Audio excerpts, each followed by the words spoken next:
கிருஷ்ணகிரி அருகே வாகனங்கள் மோதி விபத்தானது ஏற்பட்டு இருக்கிறது. இந்த விபத்தில் 3 பேர் உயிரிழந்திருக்கின்றனர். 10க்கும் மேற்பட்ட வாகனங்கள் அடுத்தடுத்து மோதி விபத்துக்குள்ளானதில் 5 பேர் படுகாயமடைந்திருக்கின்றனர். கிருஷ்ணகிரி தேசிய நெடுஞ்சாலையில் அடுத்தடுத்து வாகனங்கள் மோதிய விபத்தில் 3 பேர் உயிரிழந்திருக்கின்றனர். குருபரப்பள்ளி பகுதியில் வாகனங்கள் மோதி விபத்துக்குள்ளானதில் படுகாயங்களுடன் சிலர் மீட்கப்பட்டிருக்கின்றனர். வாகனங்கள் அடுத்தடுத்து மோதி 3 பேர் உயிரிழந்திருக்கின்றனர். கிருஷ்ணகிரி தேசிய நெடுஞ்சாலையில் அடுத்தடுத்து வாகனங்கள் மோதிய விபத்தில் 3 பேர் உயிரிழந்திருக்கின்றனர். அது குறித்த ஒரு அண்மை செய்தியை தற்போது பார்த்து வருகிறோம். கூடுதல் விவரங்களோடு இணைகிறார் செய்தியாளர் பிரதீப். வணக்கம் பிரதீப், விவரங்கள். வணக்கம்.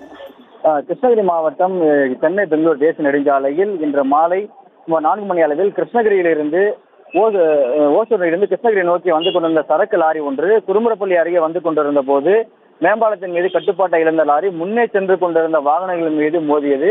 இந்த விபத்தில் முன்னே சென்று கொண்டிருந்த கார், சரக்கு வாகனங்கள் என உட்பட 10க்கும் மேற்பட்ட வாகனங்கள் தொடர்ச்சியாக மோதி விபத்துக்குள்ளானது. இதில் இந்த லாரிகளுக்கு இடையே சிக்கிய கார்கள் சுக்குநூறாக நொறுங்கியதில் காரில் இருந்த 3 பேர் சம்பவ இடத்திலேயே பெரிதாக உயிரிழந்துள்ளனர். வெறும் லாரியின் சக்கரத்தில் ஒரு இருசக்கர வாகனம் சிக்கியதில் இருசக்கர வாகனத்தில் வந்தவரும் உயிரிழந்ததாக தகவல் தெரிவிக்கப்பட்டுள்ளது.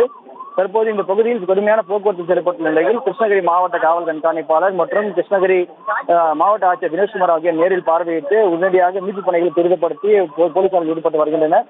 மேலும் விபத்துகள் தொடர்ந்து வாகனங்கள் அடுத்தடுத்து மோதிய விபத்தில் சுமார் 10க்கும் மேற்பட்ட வாகனங்கள் இப்பகுதியில் சேதமடைந்து சுக்குநூறாக நெருங்கி சாலையோடு நிற்கிறது.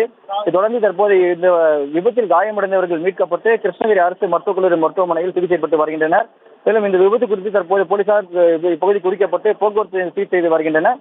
மேலும் இந்த விபத்து குறித்து போலீசார் விசாரணை மேற்கொண்டு வருகின்றனர். இந்த சம்பவ பகுதியில் பெரும் பரபரப்பை ஏற்படுத்தியுள்ளது.